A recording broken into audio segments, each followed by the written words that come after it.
Bismillahirrahmanirrahim. Assalamualaikum warahmatullahi wabarakatuh. Salam. Terima kasih sebelumnya atas kesempatannya Bu Dr. Astri, Bu Dr. Fijra Putrina dan juga Pak Dr. Patisoma. Terima kasih atas bimbingan dan mohon masukan atas proposal yang akan kita diskusikan pada pagi hari ini. Mungkin sebelum mulai saya ingin bercerita mengapa sih saya tertarik untuk meneliti penelitian ini ya, topik yang saya.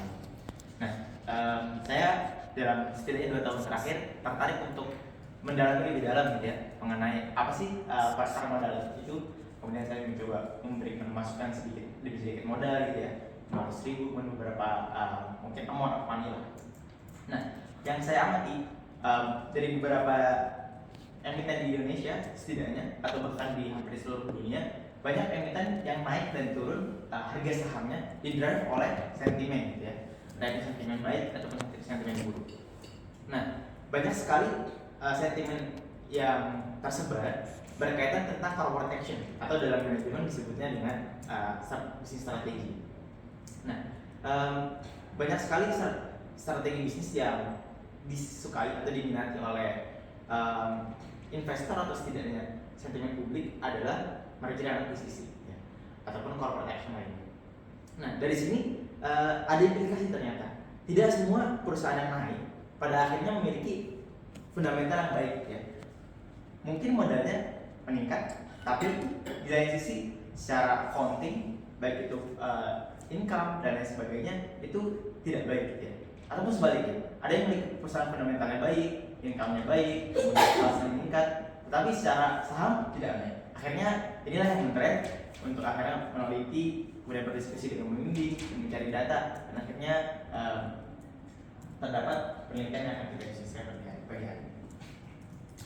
Baik Ibu, berikut adalah sektor yang akan kita teliti pada pagi hari ini dan diskusikan. Sektor teknologi merupakan perusahaan yang mengembangkan dan memberikan layanan teknologi gitu ya. Nah, pertanyaan mengapa sih saya tertarik untuk meneliti hal tersebut gitu ya? Apakah karena di Telkom University?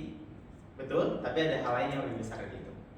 Nah, karena setidaknya dalam 1 hingga 2 dekade terakhir, sektor teknologi itu mendrive ekonomi menjadi lebih tinggi dan juga bertumbuh lebih besar gitu. Yang kedua, ketika sektor ekonomi global pada umumnya meningkat 3-4% dari 2013 hingga 2023, sektor teknologi itu outperform dari ekonomi global gitu ya, 7% dari tahun 2013 dan kemudian 8% di tahun 2023. Hal ini menunjukkan bahwasannya sektor teknologi itu didrive dan mendrive ekonomi secara global. Kemudian dengan adanya tadi perkembangan AI dan ICT, akhirnya beberapa institusi menilai bagaimana sih sebuah negara risetnya dan juga kekuatan pada AI dan tertarik saatnya meneliti yang kami ambil setidaknya 5, yaitu US, China, kemudian Inggris, Prancis dan juga negara kita Singapura, dengan total berjumlah 3.083 perusahaan. Dengan adanya tadi perkembangan teknologi dan juga sentimen publik yang tertarik dengan teknologi, pada akhirnya menarik perusahaan dan mendorong perusahaan secara proaktif untuk meningkatkan strategi bisnisnya sehingga meningkatkan kinerjanya. Dan banyak yang melakukan seperti dalam quote unquote adalah shortcut gitu ya, dengan merger dan akuisisi. Terlihat adanya spike pada 2017 hingga 2023 ada penurunan sedikit dan juga meningkat kembali di 2024 dan 2025.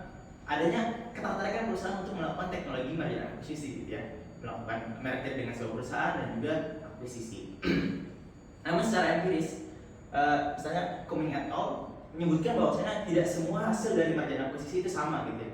Ada yang meningkat, ada yang bahkan menanggung rugi gitu. Di Indonesia contohnya adalah XL Smart ya. XL cetak melakukan merger dengan Smartfren dan pada tahun ini setidaknya Smartfren menanggung 3,2 triliun ya beban gitu ya, atau utang. Berbanding terbalik dengan Gojek Tokopedia gitu ya. Gojek yang mengalami kerugian signifikan dengan melakukan merger dengan Tokopedia pada tahun ini membalikan dari awalnya rugi jadi untung sehingga ada disparity sini. Kemudian misalnya kalau misalkan di sektor teknologi yang pada objek penelitian saya itu mungkin Bapak Ibu kalau mengikuti teknologi dan entertainment, saat ini Warner Bros menjual bisnisnya secara utuh gitu ya, dan banyak yang tertarik gitu. Dan apakah secara fundamental bagus? Ternyata tidak juga gitu. Setidaknya menanggung 10 billion US dollar utang, tapi banyak yang tertarik. Artinya tidak hanya secara accounting, tapi ada dua hal yang berbeda gitu ya. Performance yang dinilai oleh pasar dan juga performance dari segi accounting. Nah, kemudian dapat dilihat ada perbedaan signifikan antara ROA, yaitu kinerja perusahaan secara accounting, dan juga kinerja secara pasar melalui Tobin Q. Nah, secara accounting, perusahaan yang melakukan merger akuisisi cenderung akan menanggung rugi terlebih dahulu, yang sehingga kemudian akan melakukan perbaikan ataupun penurunan berdasarkan kinerja dan kapabilitas manajerial. Yang kedua, dengan adanya merger akuisisi dan juga strategi yang lainnya, perusahaan cenderung diapresiasi pasar ketika melakukan suatu terobosan, entah itu merger akuisisi, ESG, dan R&D. Lalu yang selanjutnya adalah beberapa penelitian empiris menunjukkan bahwasannya ketika perusahaan mengimplementasikan ESG, environmental, social, and governance pada perusahaannya, perusahaan akan lebih mudah melakukan merger akuisisi ataupun memiliki diapresiasi oleh publik dan stakeholdersnya maupun shareholdernya. Lalu R&D banyak diteliti juga mempengaruhi kinerja perusahaan secara jangka pendek maupun jangka panjang. Waktunya 8 menit lagi. Jangan terlalu banyak di latar belakang. Siap. Terima kasih. Kemudian di sini adalah novelty dari penelitian yang saya lakukan, di mana generic competitive strategy yang diperkenalkan oleh Porter itu setidaknya ada 3 teori atau 3 strategi, yaitu cost leadership, diferensiasi, dan juga fokus. Lalu kenapa saya hanya memasukkan 2 dari 3? Karena pada bukunya Porter mengatakan bahwasanya strategi fokus hanya bisa diimplementasikan pada suatu pasar yang sangat niche gitu ya, yang sangat kecil, baik itu marketnya kecil ataupun hanya memilih pasar tertentu. Maka di sini dapat dilihat bahwasanya cost leadership dan juga diferensiasi memiliki signifikansi yang berbeda. Cost leadership biasanya dipakai untuk shortcut dan untuk strategi jangka pendek, dan juga diferensiasi untuk jangka panjang. Berikut adalah rumusan masalah yang saya gunakan dan pada penelitian ini untuk direct effect dan juga indirect effect, ataupun secara langsung dan tidak langsung. Grand teori yang saya gunakan adalah resource based thinking dari Werner Volk. Setidaknya Werner Volk mengatakan dalam teorinya bahwasanya perusahaan harus mampu mengembangkan dan juga memanfaatkan teknologi tangible dan intangible melalui konsep value. Apakah dia valuable, ataukah dia rare dan bisa diimitasi, ataupun diorganisasi oleh perusahaan. Kemudian turunannya ada dynamic capabilities oleh Kiss et al. Kalau tadi di tahun 1991, Kiss et al. 6 tahun selanjutnya mengembangkan dynamic capabilities yang setidaknya ada 3 komponen utama, yaitu sensing, seizing, dan juga transforming. Sensing itu perusahaan merasa bahwasannya ada peluang di sana. Seizing artinya dia bisa memanfaatkan peluangnya, dan juga transforming bisa memanfaatkan tren yang ada.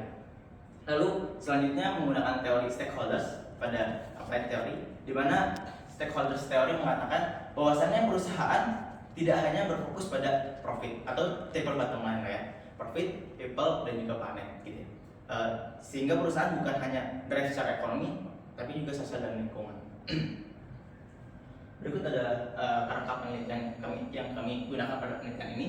Ada secara direct maupun indirect. Secara direct merger akuisisi, kemudian ESG score, dan juga research and development. Di sini ESG kami gunakan secara simultan juga parsial. Kenapa? Karena kami insya Allah sudah berdiskusi akan setidaknya mengeluarkan lebih dari 1 publikasi seperti itu. Kemudian di performance juga kami menggunakan 2 indikator, yaitu return on asset secara accounting dan juga Tobin Q secara firm value.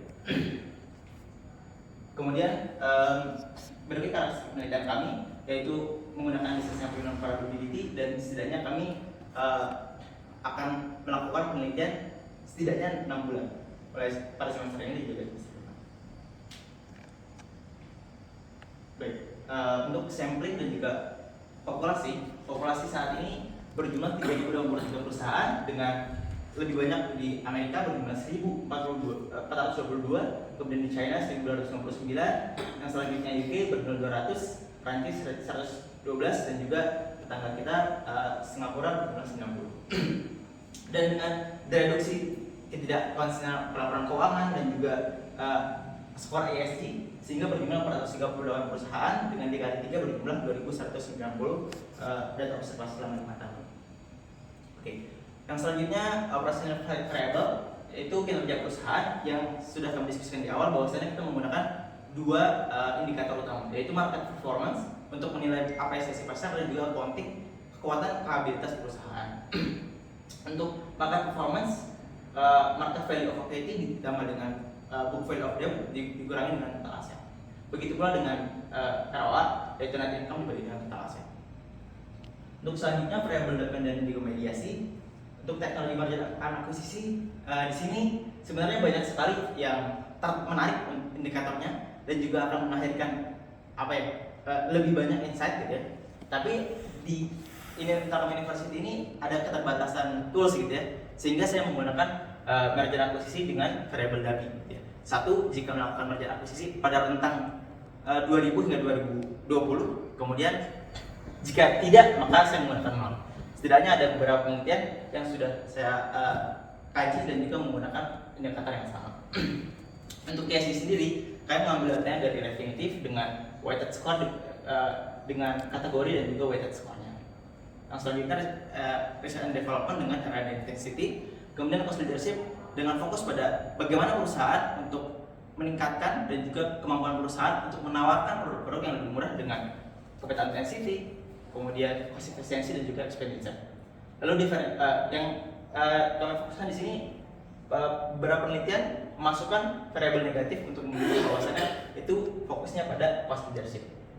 Begitu juga dengan diferensiasi akan menilai di mana selling and general expenses dan juga R&D intensity. Lalu variabel kontrol yang kami gunakan adalah size juga leverage sehingga variabel dependennya tidak terpengaruh banyak oleh variabel-variabel eksternal. Berikut ada model regresi di mana variabel secara directnya, indirect dan juga selanjutnya kami lebih dalam menggunakan disable di mana jika lebih dari 1,96 maka mediasinya signifikan, jika tidak maka mediasinya tidak signifikan.